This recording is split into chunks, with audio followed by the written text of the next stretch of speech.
मैं हूं आपके साथ जया शर्मा। बंसल न्यूज के इस खास कार्यक्रम इलेक्शन न्यूज एनालिसिस में आप सभी का स्वागत है। और मध्य प्रदेश छत्तीसगढ़ में इलेक्शन एक्शन मोड में आ चुका है। कुछ ही दिन में आचार संहिता लगने वाली है। आने वाले 2 महीनों में एमपी और छत्तीसगढ़ में सियासी लिहाज से काफी महत्वपूर्ण रहने वाले हैं। इसलिए बंसल न्यूज ईएनए में हर एक खबर का विश्लेषण आपके सामने रखेगा। तो चलिए आज जानते हैं क्या है चुनाव में खास और क्या है इनका एनालिसिस। लेकिन इसके पहले एक नजर इलेक्शन एक्सप्रेस पर।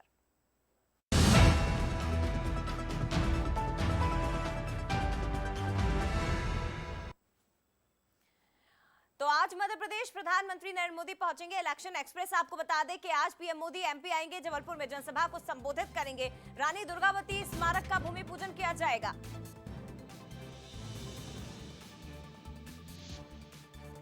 थोड़ी देर में धार के मोहनखेड़ा पहुंचेंगे प्रियंका गांधी। टंटिया मामा की प्रतिमा का करेंगे अनावरण। सोसाइटी ग्राउंड में आम सभा को करेंगी संबोधित।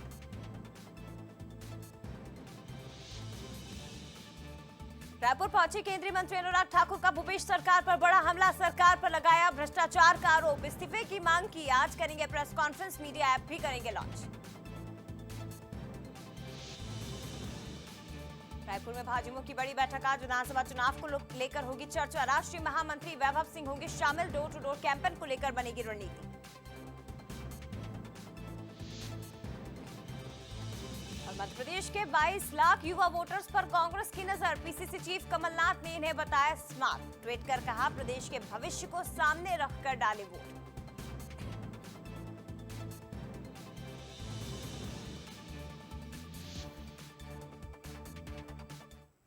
और चलिए ईएनए में सबसे पहले बात करते हैं महाकौशल की, जिसे साधने के लिए आज पीएम मोदी पहुंच रहे हैं। आपको बता दें प्रधानमंत्री नरेंद्र मोदी एक बार फिर से मध्य प्रदेश दौरे पर आ रहे हैं और आज जबलपुर दौरा पीएम मोदी का रहेगा। यहां पर सेना के गैरिसन ग्राउंड में जनसभा को संबोधित किया जाएगा। रानी दुर्गावती के स्मारक का पीएम मोदी भूमि पूजन करेंगे। करीब 100 करोड़ की लागत से रानी दुर्गावती का स्मारक यहां पर बनाया जाएगा। इसके अलावा करोड़ों की सौगात पीएम मोदी अपने साथ लेकर आ जा रहे हैं। रानी दुर्गावती पर सिक्के, डाक टिकट भी जारी करेंगे। वीरांगना दुर्गावती का 500वां जन्मदिवस आज मनाया जा रहा है और ऐसे में पीएम मोदी रानी दुर्गावती के स्मारक का भूमि पूजन करेंगे। करीब 12,000 करोड़ के विकास कार्यों की सौगात दी जाएगी। लेकिन सियासी समीकरण आपको बता दें, महाकौशल बेहद जरूरी है बीजेपी के लिए। इससे पहले पीएम मोदी के दौरों के जरिए विंध्य और बुंदेलखंड को तो साधने का प्रयास किया, लेकिन आज महाकौशल को साधा जाएगा। 38 विधानसभा सीटें यहां पर आती हैं और पिछले चुनाव में महाकौशल से ज्यादा कुछ खास परिणाम बीजेपी को नहीं मिल पाए थे। इसीलिए 2023 में बीजेपी चाहती है कि 2018 का परफॉर्मेंस ना दोहराया जाए। महत्वपूर्ण हो जाता है 38 सीटें, जो कि बीजेपी को यहां से ज्यादा खास नतीजे नहीं मिले थे। तो मध्य प्रदेश के चुनावी अखाड़े में दिग्गज लगातार उतर रहे हैं। पीएम मोदी आज महाकौशल साधने के लिए जबलपुर में होंगे, तो इधर मालवा निमाड़ में कांग्रेस की चुनावी चाल को रफ्तार देने प्रियंका गांधी मोहनखेड़ा पहुंची और इन दौरों से प्रदेश की सियासी फिजा की रंगत अब बदलती नजर आएगी। देखिए रिपोर्ट। एमपी के चुनावी अखाड़े में दिग्गज। गुरुवार को जबलपुर में गरजेंगे मोदी। मोहनखेड़ा से प्रियंका भरेंगी हुंकार। मध्य प्रदेश की महाभारत जैसे जैसे चुनाव की दहलीज पर पहुंच रही है, वैसे वैसे दिग्गजों के फेरे बढ़ने लगे हैं। प्रधानमंत्री नरेंद्र मोदी और कांग्रेस की राष्ट्रीय महासचिव प्रियंका गांधी गुरुवार को प्रदेश के दौरे पर पहुंच रहे हैं। दोनों दिग्गज अपनी अपनी पार्टियों के लिए माहौल बनाने का काम करेंगे। मोदी के सहारे बीजेपी महाकौशल को साधने की कोशिश कर रही है, तो प्रियंका के सहारे कांग्रेस मालवा निमाड़ में बेहतर प्रदर्शन करने की उम्मीद कर रही है। दिग्गज दिखाएंगे दम। रानी दुर्गावती की 500वीं जयंती पर जबलपुर पहुंचेंगे मोदी। 12,000 करोड़ के विकास कार्यों का भूमि पूजन करेंगे पीएम। करीब 2 घंटे जबलपुर में रहेंगे प्रधानमंत्री। बीजेपी की मोदी के सहारे महाकौशल साधने की रणनीति। आदिवासी वोटर्स पर है बीजेपी की नजर। धार जिले के मोहनखेड़ा में प्रियंका गांधी की सभा। कांग्रेस के लिए खास है मोहनखेड़ा, शुभ मानती है पार्टी। मोहनखेड़ा से आदिवासी अंचल के 6 जिलों को साधने का प्लान। आदिवासी जननायक टंट्या मामा की प्रतिमा का अनावरण करेंगी प्रियंका। इंदिरा गांधी ने भी कई बड़े चुनावी कार्यक्रम मोहनखेड़ा से किए। पीएम मोदी के दौरे पर कांग्रेस निशाना साध रही है, तो प्रियंका के दौरे को लेकर बीजेपी सवाल पूछ रही है। पीएम मोदी का दौरा तो आप लोगों के सामने है। एक कार तीन बेकार। लोगों की तरीके से जिस तरीके से भीड़ इकट्ठी की जा रही है, गवर्नमेंट ऑर्डर देकर के कि जिस मास्टर के पास, जिस टीचर के पास कार है वो अपने साथ 3 लोगों को लेकर के आए। खाली लाखों कुर्सियां पड़ी हुई हैं। देखिए, प्रियंका गांधी फिर आएंगी और अपने पॉलिटिकल टूरिज्म को करके जाएंगी और अपनी सिलेक्टिव चुप्पी नहीं तोड़ेंगी। ना तो राजस्थान जो रेपिस्तान बन रहा है उनकी सरकार में उस पर कुछ कहेंगी, ना आदिवासी वर्ग पर जो अत्याचार और बेटियों पे जो अत्याचार छत्तीसगढ़ सरकार में हो रहा है उस पर भी बात नहीं करेंगी, और ना ही वो विधायक कल्पना वर्मा के यहाँ जाएंगी मध्य प्रदेश में आके, जिनके साथ कांग्रेसी नेताओं ने बदसलूकी की थी। वे आएंगी और लड़की हूँ लड़ सकती हूँ के नारे को कुठाराघात करके जाएंगी। महाकौशल की 38 सीटों में से बीजेपी के पास 13 और कांग्रेस के पास 24 और 1 निर्दलीय के पास है। वहीं मालवा निमाड़ में 66 सीटों में से बीजेपी के पास 34, कांग्रेस के पास 29 और 3 सीटें अन्य के पास हैं। कुल मिलाकर मध्य प्रदेश में चुनावी बिसात बिछ चुकी है। बीजेपी और कांग्रेस अपनी अपनी चाल चल रहे हैं। दोनों पार्टियों के दिग्गज भी लगातार लाव लश्कर के साथ मैदान में हैं। Bureau report, Bansal news. तो देखिए, समीकरण भी आपको समझाएंगे, लेकिन खास बात यह है कि आज प्रियंका गांधी जो कि पहुंच रही हैं धार मोहनखेड़ा में, यहां पर वो सभा को संबोधित करेंगी। मोहनखेड़ा क्यों आखिर? गांधी परिवार का क्योंकि यहां से पुराना कनेक्शन रहा है। दरअसल आपको बता दें कि मोहनखेड़ा क्षेत्र को कांग्रेस हमेशा से ही शुभ मानती रही है। गांधी परिवार की चौथी सदस्य प्रियंका गांधी जो मोहनखेड़ा पहुंच रही है, और कनेक्शन आपको बता दें कि क्या खास कनेक्शन है, शुभ है। कांग्रेस के लिए मोहनखेड़ा बहुत शुभ रहा है। गांधी परिवार की चौथी सदस्य प्रियंका गांधी जो मोहनखेड़ा पहुंच रही है। इसके साथ ही आपको बता दें कि 1977 में इंदिरा गांधी यहां पर आ चुकी हैं। सभा को उन्होंने संबोधित किया था। 1999 में सोनिया गांधी, राहुल गांधी यहां पर सभा को संबोधित कर चुके हैं।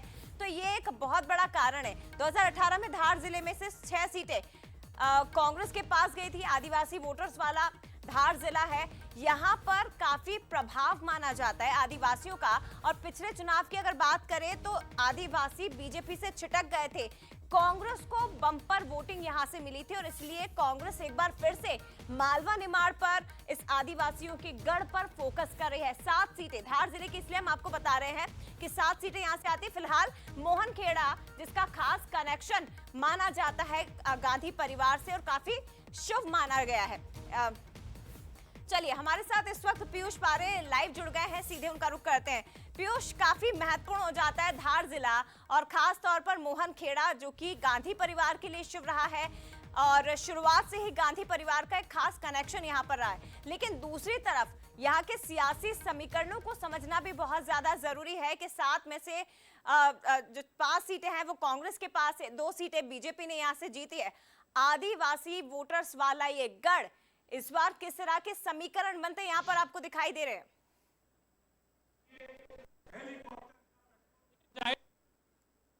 तो देखिए, सभा स्थल पर वो मौजूद हैं। एक बार फिर से उनसे जुड़ने का प्रयास करेंगे। लेकिन मध्य प्रदेश की 230 विधानसभा सीटों में से 84 सीटें ऐसी हैं जहां आदिवासी बहुत ज्यादा प्रभाव डालते हैं। मालवा निमाड़ की अगर बात करें तो यहाँ पर 22 आदिवासी आरक्षित सीटें हैं, जिसमें से पिछली बार जो है बम्पर सीटें कांग्रेस को गई थी। और ऐसे में एक बार फिर से मालवा निमाड़ पर गांधी परिवार और कांग्रेस सबसे ज्यादा फोकस मध्य प्रदेश में कर रही है।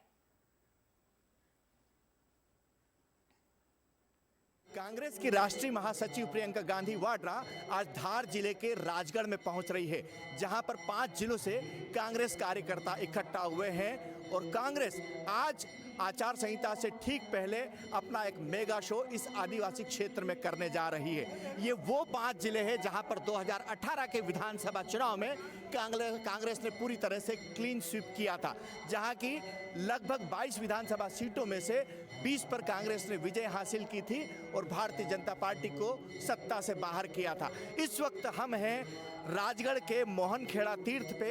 ये प्रसिद्ध जैन तीर्थ है जहां पर जो है वो प्रियंका गांधी सबसे पहले पहुंचेगी।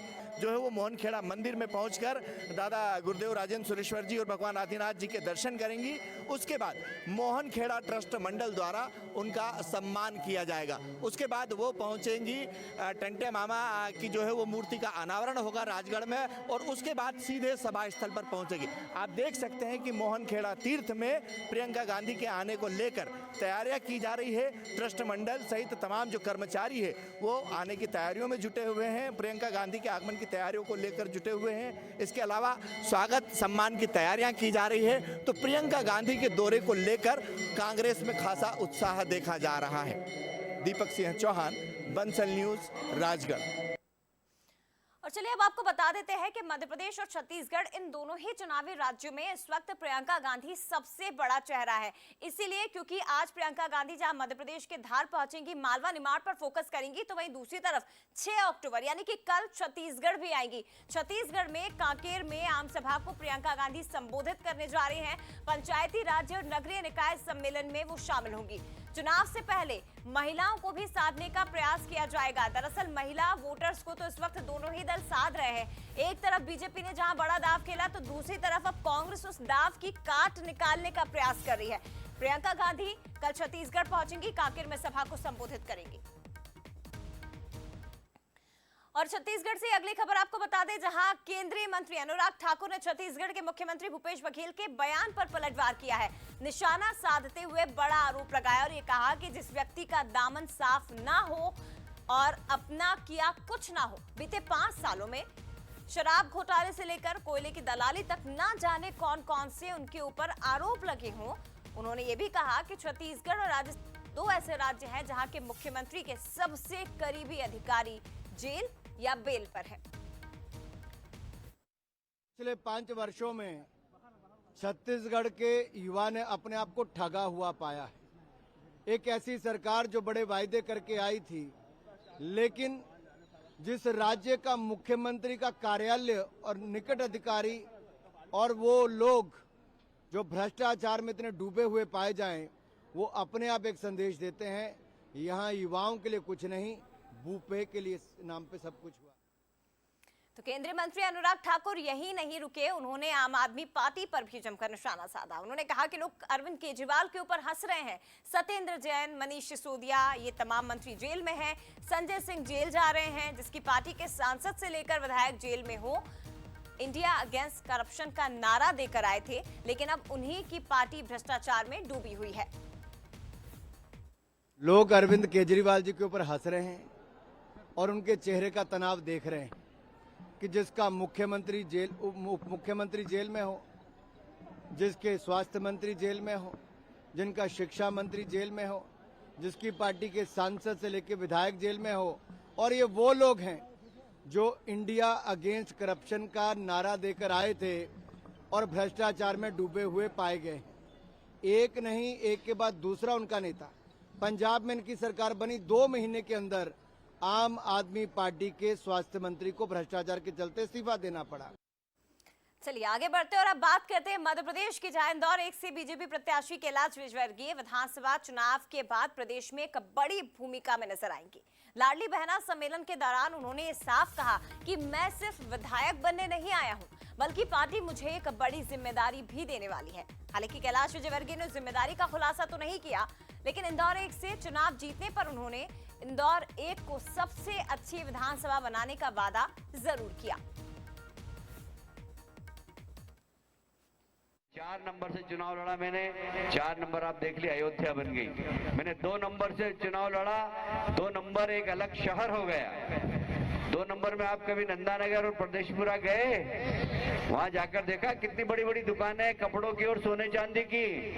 ये सब भारतीय जनता पार्टी के द्वारा किया गया विकास है। मैं गारंटी से कह रहा हूं कि 2 नंबर से भी ज्यादा अच्छा 1 नंबर बनाऊंगा, मैं ये आपको प्रॉमिस करता हूं। मैं आपको विश्वास दिलाता हूं, भारतीय जनता पार्टी की सरकार फिर से बनने वाली है। मैं खाली विधायक बनने नहीं आया हूं, मेरे को और भी कुछ बड़ी जवाबदारी मिलेगी पार्टी की ओर से, और जब बड़ी जवाबदारी मिलेगी तो बड़ा काम भी करूंगा। तो कैलाश विजयवर्गीय बीजेपी के राष्ट्रीय महासचिव सियासत में वो नाम जो लड़ना जानता है, मुश्किलों से बाहर निकलना जानता है, और अब यही महारथी चुनावी महासंग्राम के मैदान में उतरा है। और जब महारथी उतरा है तो पहले ही दिन से धुआंधार प्रदर्शन और प्रचार भी जारी है। देखिए रिपोर्ट। कैलाश विजयवर्गीय अपने नाम कैलाश की तरह बड़ा जनाधार, राजनीति के वो धुरंधर जिनको एक बार फिर से बीजेपी ने मालवा निमाड़ साधने के लिए मैदान में उतार दिया है। जब से कैलाश विजयवर्गीय को पार्टी ने इंदौर 1 से उम्मीदवार बनाया है, तभी से वो सियासी पिच पर फ्रंट फुट पर खेलते दिख रहे हैं। किसी मंझे हुए बैट्समैन की तरह कैलाश विरोधी टीम के हर गेंदबाज की पिटाई कर रहे हैं, तो कभी अपने ही अंदाज में राजनीतिक पिच पर गुगली फेंक कर विरोधियों की गिल्लियां बिखेर कर अपने मतदाताओं को लुभा रहे हैं।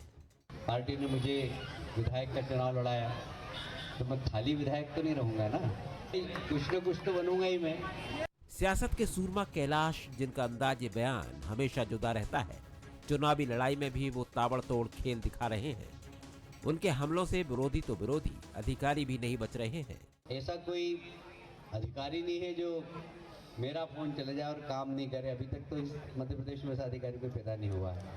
राजनीति के मैदान में कैलाश का प्रिय विषय कांग्रेस ही रहती है, तभी तो वो ताबड़तोड़ अंदाज में उसके खिलाफ खेलते हैं। कांग्रेस को वोट देना मतलब पाकिस्तान का समर्थन करना, ये सबको समझा। हमेशा धर्म और सनातन का झंडा बुलंद करने वाले विजयवर्गीय इस मुद्दे पर भी मुखर हैं। वो चुनौती देते हुए कहते हैं कि किसी माई के लाल में सनातन को खत्म करने का दम नहीं है। सनातन धर्म के खिलाफ लोग पूछे, क्या सनातन धर्म को कोई खत्म कर सकता है? क्या किसी ने माने दूध पिलाया है तो सनातन धर्म को खत्म कर दे? चुनावी महासंग्राम के महारथी कैलाश विजयवर्गीय कार्यकर्ताओं की अहमियत को समझते हैं, तभी तो वो कहते हैं बूथ जीत लिया तो चुनाव जीत लिया। कैलाश का अंदाज हमेशा सुर्खियां बटोरता है। 10 साल बाद चुनावी संग्राम में उतरे कैलाश विजय का अरमान लिए पूरी लगन से राजनीति के मैदान में आ डटे हैं। Bureau report, Bansal news. और चलिए, मध्य प्रदेश के महारथी के बाद अब बात छत्तीसगढ़ की करते हैं, जहां बीजेपी की दूसरी संभावित सूची को लेकर बगावत के सुर सामने आ रहे हैं। इसमें कार्यकर्ता दिग्गज भी नाराज हो रहे हैं। इसे लेकर बीजेपी प्रदेश अध्यक्ष अब सफाई भी दे रहे हैं, तो कांग्रेस तंज कस रही है। टिकट को लेकर क्या कुछ है सियासत, इस रिपोर्ट में देखिए। छत्तीसगढ़ चुनाव में बीजेपी की दूसरी सूची को लेकर विवाद गहराता जा रहा है। केंद्रीय चुनाव समिति की बैठक के बाद संभावित सूची लीक होने से बीजेपी में हड़कंप मचा है, तो नाराजगी भी नजर आ रही है। नाराजगी भी ऐसी कि पीएम मोदी के बस्तर दौरे के दौरान प्रदेश प्रभारी ओम माथुर और चुनाव प्रभारी मनसुख मांडविया नदारद रहे। इतना ही नहीं, सूची लीक होने के बाद संभावित प्रत्याशियों का जमकर विरोध हुआ। धरसीवा से संभावित प्रत्याशी और एक्टर अनुज शर्मा के पुतला दहन की स्थिति बन गई, तो साजा सीट से ईश्वर साहू का नाम आने पर बीजेपी कार्यकर्ता पूर्व सीएम रमन सिंह के घर पहुंच गए। मामला इतना गरमाया कि प्रदेश अध्यक्ष अरुण साव ने सफाई दी। उन्होंने कहा कि ये बीजेपी की आधिकारिक सूची नहीं है। देखिए, पार्टी ने अभी अधिकृत रूप से कोई प्रत्याशियों की सूची जारी नहीं की है। मुझे केवल अभी इतना कहना है कि पार्टी की तरफ से अभी अधिकृत रूप से प्रत्याशियों की सूची जारी नहीं हुई है। कयास तो थे कि बीजेपी की दूसरी सूची पीएम के दौरे के तुरंत बाद जारी कर दी जाएगी, लेकिन ऐसा नहीं हो सका। माना जा रहा है कि सूची लीक होने, बढ़ते विरोध और दिग्गजों की नाराजगी के चलते सूची जारी नहीं की गई। हालांकि बीजेपी की सूची को लेकर कांग्रेस तंज कसने से नहीं चूकी। पीसीसी चीफ दीपक बैज ने बीजेपी आरएसएस पर निशाना साधते हुए कहा कि बीजेपी आंतरिक लड़ाई से उभर नहीं पा रही है, इसलिए तमाम बड़े नेता परेशान चल रहे हैं। भारतीय जनता पार्टी आंतरिक लड़ाई से अभी तक उभर नहीं पाई है, पहला चीज। दूसरा कि भारतीय जनता पार्टी में आरएसएस का कंट्रोल है और पूरी तरह से आरएसएस भारतीय जनता पार्टी को एक रिमोट कंट्रोल तरह की इसमें इस्तेमाल करती है। और बहुत सारे प्रत्याशियों को जो खबर आई है कि उसमें उन्होंने चेंज करने का निर्देशित भी किया है, इसलिए भारतीय जनता पार्टी अभी बहुत ज्यादा परेशान है। बात कांग्रेस की करें तो तब से लेकर अब तक कांग्रेस सूची को लेकर सिर्फ तारीखें ही दे पाई, जबकि बीजेपी 2 सूची जारी कर चुकी है। पहली सूची के 21 नामों को लेकर भी उथल पुथल मची थी। अब संभावित सूची को लेकर अंतर विरोध खुलकर सामने आ रहा है। सत्ता की राह तलाश रही बीजेपी के लिए क्या अंतर विरोध, नाखुश कार्यकर्ता और उम्मीद में बैठे प्रत्याशियों को टिकट न मिलना भारी पड़ेगा? इसका जवाब चुनावी नतीजे ही बताएंगे। ब्यूरो रिपोर्ट के साथ गौरव शुक्ला, बंसल न्यूज, रायपुर। और चलिए इसी बीच एक बड़ी खबर आपको बता दें, प्रियंका गांधी धार के मोहनखेड़ा पहुंच गई है। यहाँ राजगढ़ सोसाइटी ग्राउंड में आम सभा को वो संबोधित करेंगी। इस वक्त की बड़ी खबर, प्रियंका गांधी पहुंच गई हैं धार के मोहनखेड़ा। यहां चुनावी सभा को संबोधित किया जाएगा। राजगढ़ सोसाइटी ग्राउंड में आम सभा को संबोधित करेंगे। उससे पहले टंटिया मामा की प्रतिमा का अनावरण किया जाएगा। तो पुराना कनेक्शन हालांकि गांधी परिवार का मोहनखेड़ा से रहा है, वो ही इस वक्त स्क्रीन पर आपको बता रहे हैं। मोहनखेड़ा को गांधी परिवार काफी शुभ मानता है और शुरुआत से ही गांधी परिवार के जो तमाम सदस्य हैं वो चुनावी माहौल के बीच हमेशा ही मोहनखेड़ा पहुंचते रहे हैं, यहां चुनावी सभा को संबोधित करते रहे हैं। तो ये इस वक्त की बड़ी खबर, बड़ा अपडेट आपको दे दें, प्रियंका गांधी मोहनखेड़ा पहुंच गई है यहां की विधानसभा सीटों को साधने के लिए। तो इस बार मध्य प्रदेश के विधानसभा चुनाव में युवा ही निर्णायक भूमिका में रहेगा और कह सकते हैं कि सत्ता की चाबी उसी के हाथ में होगी जिसे युवा चाहेगा। यही वजह है कि पार्टियां युवाओं को लुभाने में कोई कोर कसर नहीं छोड़ रही हैं, क्योंकि वो भी जानते हैं कि युवा ही सत्ता का सिरमौर बनाएगा। देखिए रिपोर्ट। देश का यंगिस्तान, युवा ही एमपी की जान, युवाओं के हाथ सत्ता की डोर, यूथ ही बनाएगा सत्ता का सिरमौर। जी हां, इस बार सियासी महाभारत में युवा ही कृष्ण बनकर सियासी समर की दिशा तय करेंगे। ये बातें हवाई नहीं हैं, बल्कि आंकड़े भी इस बात की गवाही देते हैं। मध्य प्रदेश के कुल 5,61,36,229 मतदाताओं में 18 से 40 साल के वोटर्स की संख्या 3 करोड़ के करीब है, यानी आधी से ज्यादा आबादी युवा है। युवा बनाएंगे सरकार। मध्य प्रदेश में कुल 5,61,36,229 मतदाता, 18 से 40 साल के वोटर्स की संख्या करीब 3 करोड़। 30 साल से कम उम्र के वोटर्स 1 करोड़ 64 लाख। पहली बार वोट डालने वाले वोटर्स हैं 22,32,564। कुल वोटर्स में 2 करोड़ 88 लाख पुरुष मतदाता हैं, 2 करोड़ 78 लाख महिला, 1,373 थर्ड जेंडर। ये फाइल आंकड़े चुनाव आयोग ने पेश किए हैं, लेकिन राजनीतिक दल पहले से ही युवाओं को साधने में जुटे हैं। बीजेपी जहां सीखो कमाओ जैसी योजना से युवाओं को लुभा रही है, तो कांग्रेस और आम आदमी पार्टी रोजगार की बात कर रही है। ये कहें कि आम आदमी पार्टी युवाओं की ही पार्टी है। इस पार्टी में आप हमारे राष्ट्रीय नेताओं से लेकर हमारे सीनियर प्रवक्ता देखें, राज्यसभा सांसद देखें, तमाम तरह की लीडरशिप आप देखेंगे तो युवा ही देखने को मिलेंगे। तो युवा विकल्प चाहता है। युवाओं के लिए हमारी गारंटी जैसे रोजगार की गारंटी है कि हम प्रत्येक युवा को रोजगार देंगे। साथ ही जब तक हम रोजगार नहीं देते 3,000 रुपए का बेरोजगारी भत्ता देंगे। आप जानते हैं कि मध्य प्रदेश के 48 रोजगार कार्यालयों में 39 लाख रजिस्टर्ड युवा बेरोजगार है। ये संख्या करोड़ों में है। तो ऐसी स्थितियां आम आदमी पार्टी की सरकार में नहीं होगी। आम आदमी पार्टी की सरकार रोजगार की भी व्यवस्था करेगी, शिक्षा की भी व्यवस्था करेगी। कहीं ना कहीं मध्य प्रदेश के युवाओं में आक्रोश है। मध्य प्रदेश में युवा सत्ता में परिवर्तन चाहता है। कमलनाथ जी के नेतृत्व में मध्य प्रदेश के युवाओं के लिए जो एक अच्छा विजन रखा गया था, उसको लेके आज प्रदेश का युवा चाहता है कि मध्य प्रदेश में कमलनाथ जी के नेतृत्व में सरकार बने और मध्य प्रदेश में कमलनाथ जी का जो विजन है वो युवाओं के हित में कहीं ना कहीं काम है। युवाओं ने मध्य प्रदेश के कांग्रेस पार्टी के झूठे वादों को भी देखा है। उन्होंने देखा है किस प्रकार से पिछली बार कांग्रेस की सरकार युवाओं को बेरोजगारी भत्ता देने का वादा करके सत्ता में आई, युवाओं को किस प्रकार से उनके परिवारों के कर्ज माफ करने का वादा किया गया, मध्य प्रदेश के रोजगार और उद्योग के लिए किस प्रकार से कमलनाथ जी ने इंडस्ट्री लगाने का वादा किया, लेकिन वह सरकार इन एक वादों को पूरा न करते हुए भ्रष्टाचार में संलिप्त पाई गई थी। स्वाभाविक तौर पर मध्य प्रदेश के युवाओं ने दोनों सरकारों के अंतर को देखा है और भारतीय जनता पार्टी के साथ खड़े हैं।